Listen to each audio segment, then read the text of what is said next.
Hi guys, and welcome to Project Diaries. Now you may have seen a previous video that I did that gave you a walkthrough of the garden from last year. Now that was after quite a lot of storms that we had throughout the summer, and the bad weather just continued all the way through winter, so I was unable to round up quite a lot of videos and do the harvest videos that I would normally do. But I did do another video and go on my Facebook gardening group where I asked anybody to send me their inspirational photos, projects or any harvest that they've had throughout that year, and I was absolutely overwhelmed and inundated by the amount of amazing people that sent all these messages through. It's incredible. I was also sent quite a lot of messages from teachers and students from different schools saying that my videos are now being played in kindergartens, infant schools, high schools and even universities. And you just can't put a price on that kind of stuff. It's absolutely beautiful, and thank you guys so much for all your input and just inspiring messages. It's fantastic. So today I'm going to do a big compilation and a collage of everyone's photos, so don't forget to watch it until the end just in case your name or images start appearing. And here's how we did it. Now first of all, I just want to say sorry if I pronounce anybody's names wrong, but first up is Mariana. She's grown cantaloupe melons for the first time and she has every reason to be really proud.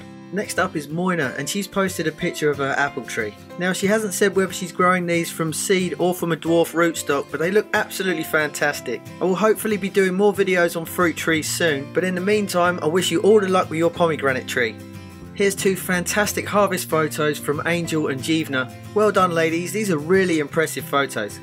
There's some very smiley faces in this photo, and so they should be. The rooftop garden looks incredible. Banana's doing a fantastic job growing this avocado. Now they can grow more than one stem, but it's completely up to you. You can grow all three or cut a few off from the base. CM has got a really impressive bean harvest here. If you'd like to try growing these at home, the link is on the screen now. This is another awesome picture of Jeevna's rooftop garden. This goes to show just how much you can grow in containers, and what a lovely harvest. I think I could see some okra, some beans and some chilies in these pictures, but I'm not sure what the top right photo is, so please let me know in the comments below. It always amazes me just how far this channel can reach. Here's Muriel from New Zealand. It's great to hear you found a new passion and the fact that you've got your dad involved to build this new greenhouse. It's also Gary from Northumberland's first time growing, and what a great bunch of red onions. You are both more than welcome for the tips. Here is a really happy and smiley allotment here. This is what I love to see. Sarah has had such a big success this year. She's actually donated lots of her crop to an old people's home. Here's Lizzie showing off just how tall her plants are, and well done for growing so many good things in containers in a small space. Also Lindsay from Scotland, I think these are Victoria plums. There's lots of them growing in my area that are wild, and I do eat these. Adil has shared some really lovely photos of lavender and some herbs. And look at the size of these vegetables. CM, you can cook me Hungarian goulash anytime you like, mate. Ronald has also shared some photos of edible flowers such as nasturtiums and marigolds. If you'd like to learn more about this, there should be a link on the screen now. And John, you're absolutely right. Growing produce at home can taste better than anything you can buy in a store. Taddeo, it looks like you're doing a great job at growing these tomatoes in containers. If you're keen to learn any more about producing lots of tomatoes, here's my playlist from growing them from start to finish.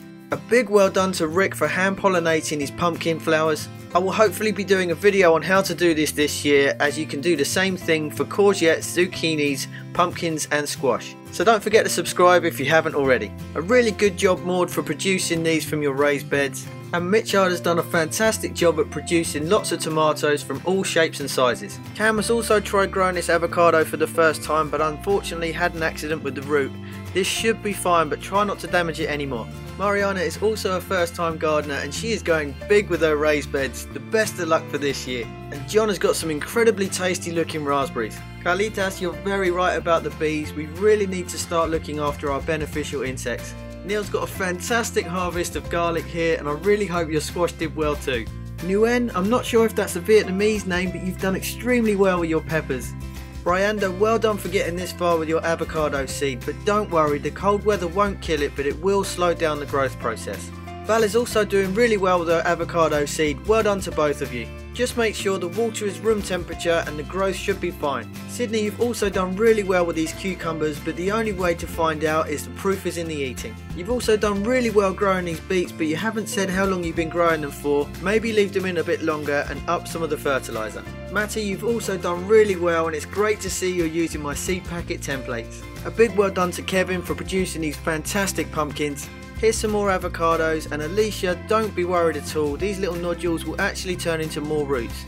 Elena, you've done really well growing these melons. You can pick them as soon as they turn from a green to a yellowish grey colour, and if they also smell sweet, it's a great time to pick them. Sherry, I'm so glad you're doing really well with this project, and if you want to know when to plant them into soil, the link is on the screen now. Jenny, you have gone a little bit OTT growing 24 different varieties, but you've done amazingly, well done. Also, Taddeo, you're doing really well getting it this far. Just make sure you're not using cold water when spraying them. Maximilian, what a fantastic name and what a brilliant job you've done with your avocado. And Claire, what a super-sized potato that is, well done. Here's another great harvest video from Maud. And Gladys, you are very welcome for my step-by-step videos. It looks like you're doing really well too. It's also great to see Daniel's bell peppers finally ripening. A great little harvest from Kate Christie. Just try to make sure that the calcium's up, you won't get this deformity. Jed, well done for growing lemons. Just keep an eye on these leaves. It could be a sign for over or under watering. And Rob, what a phenomenal harvest for peaches. Marin, I've travelled all across Vietnam and I've never seen any of these, so please let me know what they taste like in the description box below. And I really hope your sister declared these seeds to customs. It looks like a really great morning's harvest for Mariana, and Zahara is doing really well with that avocado. It's completely up to you if you want to grow both stems, but if one looks weaker, it's best to cut it off at the base. And Michelle's done brilliantly growing all of these from seeds. And Alfred is growing some of my favourite chilies, and what a great Scoville rating. And Daniel, your lemon seedlings are coming on great. Sarah has produced a really good potato harvest, but please let me know if you use my coffee and sawdust technique. The link should be on the screen as well. Mitchard seems to be the king of different coloured tomatoes. Val, I have done a video on when to transplant it into soil, so check out my channel for more details. And Crystal, it's a real shame you had a bad start, but once you put it in the water the right way, it should correct itself. Lilia from Denmark has produced a really cute batch of cucumbers, and what a lovely display of natural colours from Kevin and Neil's photos.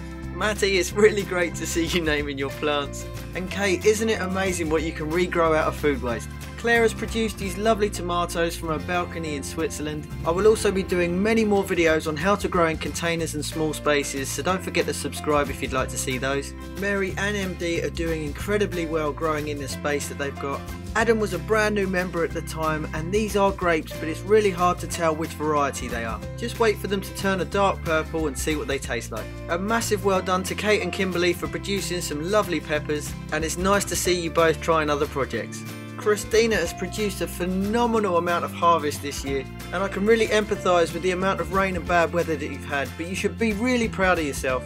CM is displaying a beautiful amount of colours from fruits and vegetables, and if you want to learn some great techniques on speeding up the ripening of tomatoes, the link should be on the screen now. Megan has also grown some lovely tomatoes, and what beautiful colours she's getting from her zucchinis and courgettes.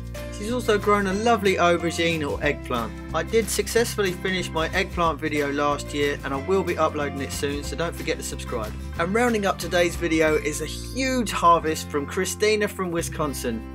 Well, what can I say about that? It's just absolutely incredible. Thank everybody that sent me some photos that I used today, and some of those that didn't quite make it. The video would have been over an hour long if I used them all, so hopefully I will do another one this year. And as you can see, this is January and I'm in a t-shirt, and the summer's looking really good, so let's hope that spring comes in early. All the spring bulbs have started to sprout out of the ground already, so fingers crossed everybody that 2018 is going to be the year. I wish you all the best of luck doing whatever projects you decide to do, and all the best for 2018. Happy New Year guys, and take care.